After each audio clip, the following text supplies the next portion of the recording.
Assalamualaikum warahmatullahi wabarakatuh. Saya Kila Aldarabani dengan NIM 12494024031. Saya dari jurusan Manajemen semester 2 kelas B. Di sini saya ingin membuat tugas video sebagai salah satu tugas individu mata kuliah kewarganegaraan yang diampu oleh Bapak Deden Ibnu Suja MESY. Ini saya akan menjelaskan materi tentang hak asasi manusia dan materi tentang hak kewajiban. Setiap manusia terlahir dengan hak yang melekat pada dirinya. Hak untuk hidup, hak untuk diperlakukan adil, dan hak untuk bersuara. Tapi tahukah kamu masih banyak hak asasi yang terabaikan di sekitar kita? Video ini mengajak kita memahami HAM bukan sekedar teori, tapi praktik nyata dalam kehidupan sehari-hari. HAM adalah hak dasar yang dimiliki manusia sejak lahir tanpa diskriminasi. Di Indonesia, HAM dijamin oleh Undang-Undang 1945, Pasal 28A sampai 28J, dan Undang-Undang Nomor 39 Tahun 1999. Contoh sederhananya ya, hak untuk bernapas itu adalah HAM. Tapi, untuk mencemarkan lingkungan itu bukanlah HAM. HAM terbagi menjadi 3 jenis. Hak sipil seperti kebebasan beragama, hak ekonomi seperti mendapat upah layak, dan hak kolektif seperti masyarakat adat atas tanah leluhur. Pelanggaran terhadap salah satunya adalah ancaman bagi kemanusiaan. Pelanggaran HAM tak selalu besar seperti genosida. Membuli teman yang berbeda agama pun itu termasuk pelanggaran HAM loh.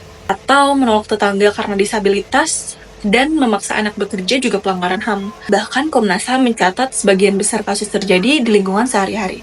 Kita bisa jadi garda terdepan penghormatan HAM, mulai dari hal kecil, misal menghargai pendapat orang lain, tidak diskriminatif, dan melaporkan pelanggaran.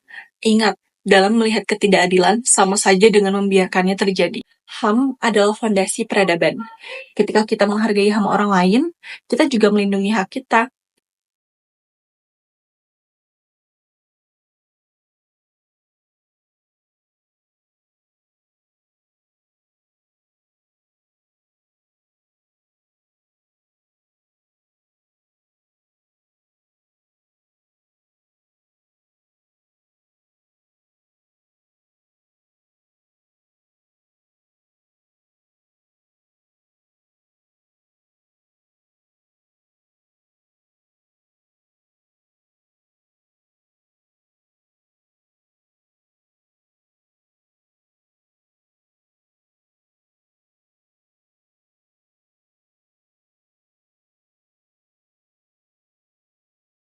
Dalam kehidupan bermasyarakat, hak dan kewajiban diimplementasikan dalam berbagai aspek.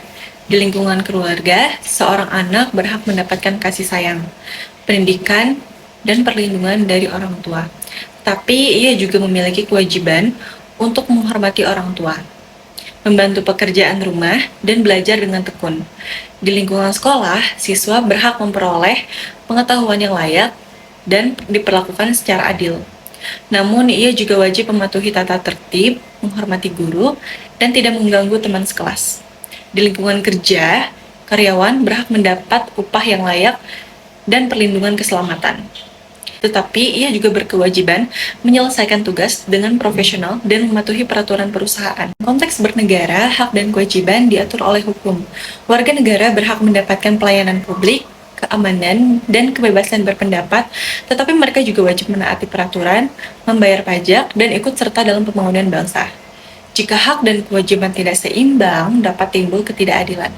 Misalnya, jika seseorang menuntut haknya, tetapi mengabaikan kewajiban, seperti menolak membayar pajak, tapi tetap menuntut infrastruktur yang baik, maka tatanan sosial akan terganggu. Contoh, dalam demokrasi, setiap warga negara berhak memilih pemimpin atau hak politik, tetapi mereka juga berkewajiban menerima hasil pemilihan secara sportif dan tidak melakukan kekerasan. Di lingkungan alam, manusia berhak memanfaatkan sumber daya, tetapi juga wajib menjaga kelestariannya untuk generasi mendatang. Dengan demikian, hak dan kewajiban bukan hanya sekedar aturan, tetapi juga fondasi bagi kehidupan yang adil, sejahtera, dan beradab.